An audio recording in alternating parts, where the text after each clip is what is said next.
अच्छा, अब हमारे पास autosomal dominant polycystic kidney disease है। इसके फीचर्स क्या होते हैं? हेमेटूरिया, हाइपरटेंशन के साथ पेशेंट आता है, लॉइन और फ्लैंक पेन होता है, ठीक है। और autosomal dominant polycystic kidneys often associated होता है इंट्राक्रेनियल एन्यूरिज्म के साथ। तो ये investigation of choice ultrasound kidney है, यूरिटर्स एंड ब्लैडर हम करते हैं इसमें।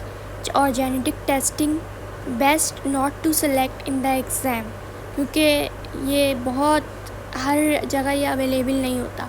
तो ऑटोसोमल डोमिनेंट कंडीशन है, 50% offspring first generation will be affected. और autosomal dominant polycystic kidney disease can lead to progressive chronic kidney disease. Haemolytic uraemic syndrome, ये कल पढ़ा था हम लोगों ने कि ये चिल्ड्रन में होता है by eating under cooked contaminated food.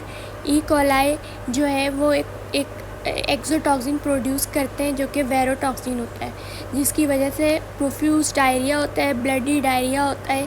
और आफ्टर 2 to 14 डेज़ पेशेंट को जो है ना वो यूरीमिया हो जाता है, यानी एक्यूट रिनल फेलियर होता है।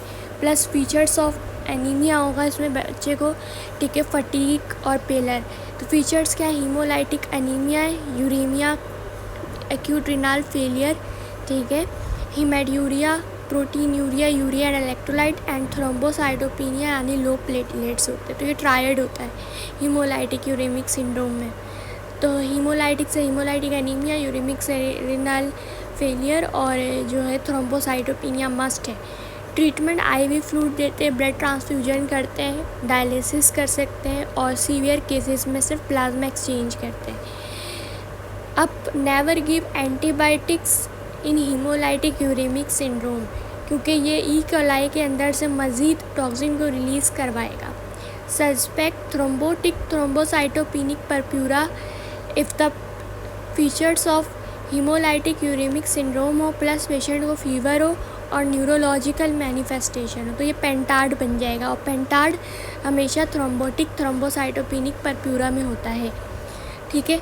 इसमें डिजीज़ में क्या होगा? Polycystic kidney disease, haematuria, hypertension होता है। इसको हम लोग कैसे इन्वेस्टिगेट करते हैं? By ultrasound. Goodpasture syndrome में हेमेटूरिया हेमोप्टाइसिस होती है, इसमें एंटी-GBM एंटीबॉडीज़ मिलती हैं। वेजनर्स में बताया था हेमेटूरिया हेमोप्टाइसिस नेज़ल और साइनस सिम्टम्स होते हैं, ठीक है। सी अनका पॉजिटिव होता है ये। और हीमोलाइटिक यूरेमिक सिंड्रोम में हेमेटूरिया ब्लडी डायरिया होता है, ठीक है। तो haemolytic uraemic syndrome, haemolytic anaemia, uraemia, thrombocytopenia और थ्रोम्बोटिक थ्रोम्बोसाइटोपिनिक परप्यूरा में ये तीनों चीज़ों के साथ फीवर और न्यूरोलॉजिकल सिम्टम्स हैं। सस्पेक्ट थ्रोम्बोटिक, बस ये आगे हमने कर लिया था।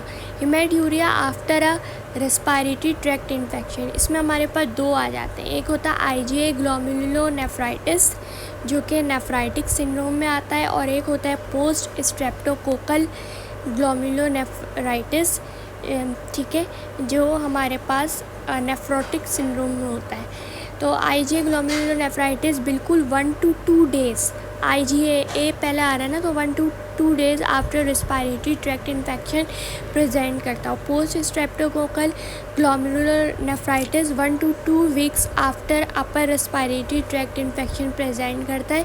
IgA ग्लोमेरुलोनेफ्राइटिस रेड से दिखाया, तो मेन फीचर्स इसमें हेमेटूरिया होता है। पोस्ट स्ट्रेप्टोकोकल ग्लोमेरुलोनेफ्राइटिस में जो मेन फीचर्स होते हैं वो प्रोटीन यूरिया होता है, ठीक है। IgA ग्लोमेरुलोनेफ्राइटिस में जो अफेक्ट होता है वो यंग मेल होते हैं। पोस्ट स्ट्रेप्टोकोकल ग्लोमेरुलोनेफ्राइटिस में जो अफेक्ट होते हैं उसमें क्या होता है कि जो प्रोटीन यूरिया हो रहा है, कॉम्प्लीमेंट लेवल C3 डिक्रीज़ हो जाता है और इलेक्ट्रॉन माइक्रोस्कोप इन रिनल बायोप्सी में हम्प्स नज़र आते हैं, ठीक है। तो पॉजिटिव ऑर्गेनिज्म दोनों में ही कौन है? ग्रुप A बीटा हीमोलाइटिक स्ट्रेप्टोकोक्साई, जिसमें स्ट्रेप्टोकोकस पायोजीन्स आ जाता है। ट्रीटमेंट मेनली सपोर्टिव होती है दोनों केसेस में, और it is self limiting condition. अच्छा, abnormal kidney size cause, large kidney आपको एपीकेडी में मिलेगा, मल्टीपल सिस्ट की वजह से किडनी आपको बिगड़ नज़र आएगी, ऑब्स्ट्रक्टिव यूरोपैथी ड्यू टू स्टोन्स और इन लार्ज प्रोस्टेट की वजह से, हाइड्रोनेफ्रोसिस की वजह से साइज इंक्रीज हो जाता है। Small kidney hypertensive renal disease में होता है जिसमें स्मॉल एंड स्कार्ड किडनी नज़र आते हैं, bilateral renal artery stenosis, chronic pyelonephritis, chronic glomerulonephritis. ठीक है, स्मॉल किडनीज आपके पास जो वजह है हाइपरटेंसिव रिनल डिजीज़, तो long term high blood pressure patient question की मेंशन किया हुआ होगा। Bilateral renal artery stenosis, ACI often worsen creatinine acutely. ठीक है, तो remember unilateral renal artery stenosis results in only one kidney being small. Chronic pyelonephritis है recurrent upper urinary tract infection की वजह से स्कारिंग ऑफ रिनल पैरेन्काइमा हो जाता है। क्रॉनिक ग्लोमेरुलोनेफ्राइटिस, तो look out for the absence of the other diagnostic options above plus proteinuria, that is chronic glomerulonephritis. ठीक है, उसके बाद abnormal size kidney size cause patient with hypertension, उसका elevated creatinine ultrasound पे बायलेटरल स्मॉल किडनी नज़र आ रहे हैं, तो that is hypertensive renal disease. ठीक है, उसके बाद patient with enlarged prostate present with prostatism, urinary frequency, post void tripping hesitancy, तो दैट इज़ ऑब्स्ट्रक्टिव यूरोपैथी और हाइड्रोनेफ्रोसिस, क्योंकि लार्ज प्रोस्टेट की वजह से उसकी ऑब्स्ट्रक्शन हो गई है। Ultrasound will show large kidney, patient with dilated पहली कैलिसियल सिस्टम एंड इज़ यंग, तो दैट इज़ रिफ्लक्स नेफ्रोपैथी। ठीक है, फिर हीमोडायलिसिस है हमारे पास। हीमोडायलिसिस की इंडिकेशंस क्या है? हमारे एबनॉर्मल हाई पोटेशियम है। ठीक है, पल्मोनरी एडिमा या पेरिकार्डाइटिस डेवलप हुई हुई है। एसिडोसिस है, फ्लूइड ओवरलोड विथ एन्यूरिया है। तो आपको क्या करना है? High potassium, acidosis, pulmonary oedema, pericarditis, fluid overload with anuria. Patient had renal transplant and present with above features, तो कॉज क्या होगा? ट्रांसप्लांट रिजेक्शन और होस्ट वर्सेस ग्राफ्ट रिएक्शन। क्या हमें हाइपरक्लीमिया को ट्रीट करना है? क्या हमें IV कैल्शियम ग्लूकोज देना है? नहीं। This do not treat all the above features as kidney does not work. Potassium and toxin will accumulate again. So best treatment क्या होगी? हीमोडायलिसिस होगी। Pseudo hypoparathyroidism, remember the levels.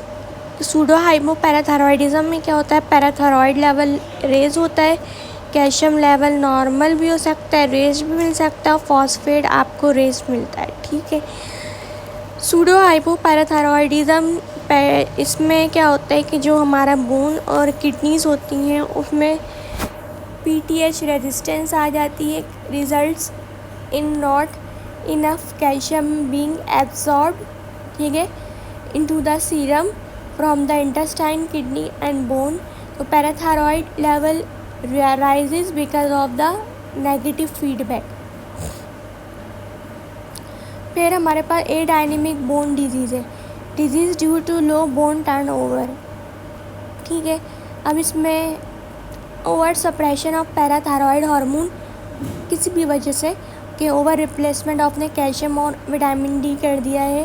तो remember in and stage renal disease अगर normal parathyroid hormone मिल रहा है, normal और लो calcium levels, normal और लो phosphate और रेज अल्कलाइन फॉस्फेटेज मिल रहा है, तो दैट इज़ द केस कि आपके पास कोई जो है वो विटामिन D और कैल्शियम टैबलेट्स की वजह से पैराथायरॉयड हार्मोन जो है वो सप्रेस हो गया है और उसकी वजह से बोन टर्नओवर रिड्यूस हो गई है, तो बोन पेन हो रहा है पेशेंट को। ठीक है।